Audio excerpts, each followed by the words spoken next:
বন্দ্যোপাধ্যায় যেভাবে পশ্চিমবাংলার উন্নয়ন করেছেন, সমস্ত মানুষ সেই উন্নয়নের জোয়ারে ভাসছে। বিভিন্ন জনমুখী প্রকল্প উনি করেছেন। তাই আমরা বিদ্যালয়ের আংশিক সময়ের যারা শিক্ষক রয়েছি, ম্যানেজিং কমিটি দ্বারা নিযুক্ত, তারা চাই মাননীয় মুখ্যমন্ত্রী আমাদের দিকেও তাকান। আমরা সত্যি কথা বলতে কি, এই শহীদ দিবসে আমরা কিন্তু জ্যান্ত শহীদ হয়ে আছি। কেননা আমাদের যে সাম্মানিক দেওয়া হয় সেটা হচ্ছে মাসে 2000, 3000 বা 1000। এই বেতনে কিন্তু কোনো মতে জীবনযাত্রা পার করা যায় না। তাই আমরা এক ধরনের জ্যান্ত শহীদের মতো রয়েছি। মাননীয় মুখ্যমন্ত্রীর কাছে আমাদের অনুরোধ, আমাদের এই শহীদদের আপনি অন্তত সম্মান দেন, আমাদের স্থায়ীকরণ করুন এবং 60 বছর পর্যন্ত যেন আমরা কাজ করতে পারি, এই প্রত্যাশা নিয়ে আজকে আমরা এসেছি।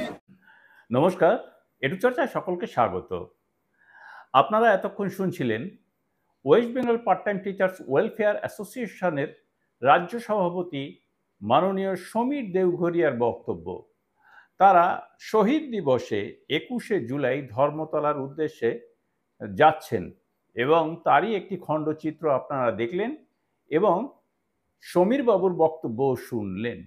তিনি দীর্ঘদিন ধরে এই WBPTTW এর ব্যানারে আন্দোলন করে যাচ্ছেন শিক্ষকদের নিয়ে, যে শিক্ষকদের যেন একটি কাজের স্থায়িত্ব থাকে এবং একটি সম্মানজনক ভাতা পাওয়া যায়।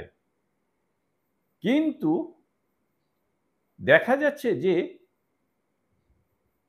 এই জুলাই মাস থেকে সেই সমীর বাবুর কাজটি আর নেই। আপনারা অনেকেই জানেন যে পার্ট টাইম টিচার্স যারা রয়েছেন তারা স্কুলের ম্যানেজিং কমিটি দ্বারা নিয়োজিত এবং তারা বেতন পান সামান্যই, কেউ 2000, কেউ 1000, কেউ 4000 ইত্যাদি ইত্যাদি। এবং তারা তাদের প্রতি বছর এই কাজের রিনিউ করাতে হয়। আর সেই কারণে তারা মাননীয় মুখ্যমন্ত্রীর কাছে নিবেদন করে যাচ্ছেন প্রতি মুহূর্তেই যে যাদের যেন 60 বছর বয়স পর্যন্ত কাজের নিশ্চয়তা দেয়া হয় এবং ম্যানেজিং কমিটির আওতা ছাড়িয়ে সরকারের মাধ্যমে যেন তাদের একটি সম্মানজনক ভাতা দেয়া হয়। এবার প্রশ্ন হচ্ছে যে তিনি তো আন্দোলন করছিলেন, কিন্তু তার নিজের কাজটি আর নেই।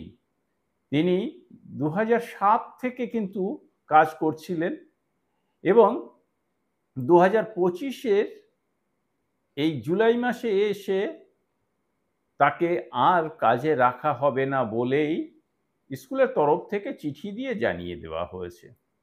তার একটিই কারণ, তিনি যে স্কুলে কাজ করছিলেন সেই স্কুলটি ছিল বালিকা বিদ্যালয়। তিনি এতদিন কাজ করে এসেছেন, কোনো সমস্যা হয়নি, কিন্তু ভেরি রিসেন্ট তার বিরুদ্ধে কোনো অ্যালিগেশন না থাকা সত্ত্বেও তাকে বলা হচ্ছে যে নতুন নিয়ম হয়েছে, কোনো বালিকা বিদ্যালয়ে পুরুষ টিচার রাখা যাবে না। এর বাইরে আর কোনো কিন্তু তার বিরুদ্ধে কোনো অ্যালিগেশন নেই। তিনি কাজে কোনোদিন ফাঁকি দেননি বা সেরকম কোনো তার বিরুদ্ধে কোনো অভিযোগও নেই। তিনি নিয়মিত ক্লাস করেছেন, কাজ করেছেন, ছাত্র যেহেতু সেখানে নেই, ছাত্রীদের তিনি নিয়মিত শিক্ষাদানও করেছেন। পাশাপাশি তিনি কিন্তু কাউন্সিলের তরফ থেকে পরীক্ষার খাতাও দেখতেন, সেই মতো তার কাছে অনুমতিও ছিল। কিন্তু হঠাৎ করেই তিনি এই বছরের গোড়ার দিকেই জানতে পারেন যে তাকে আর রাখা হবে না। যদিও তার কাজের শর্ত ছিল তার পোস্টে যদি কোনো পার্মানেন্ট টিচার এসে যায় তাহলে তাকে ছাড়িয়ে দেওয়া হবে, কিন্তু এক্ষেত্রে তার পোস্টে কিন্তু কোনো পার্মানেন্ট টিচার এখনো আসেনি, তবুও তাকে ছাড়িয়ে দেওয়া হলো। এর পরেও তিনি কিন্তু সেই সংগঠনের হয়ে শিক্ষকদের পাশে দাঁড়িয়েছেন। তিনি জুলাই মাস থেকে কর্মহীন। তো এই যে সমীর বাবু হঠাৎ করে কর্মহীন হয়ে পড়লেন, তার হয়ে অন্যান্য শিক্ষকগণও যে তার পাশে দাঁড়াবেন সে ভরসাও তারা পাচ্ছেন না। কারণ যদি তারাও কর্মহীন হয়ে পড়েন, আর সেই কারণেই সমীর বাবু বিচারের আশায় বিভিন্ন জায়গায় কিন্তু চিঠি চাপাটি করেই যাচ্ছেন, যাতে তার সমস্যার সুরাহা হয় এবং তাকে পুনরায় কাজে ফিরিয়ে দেওয়া হয়।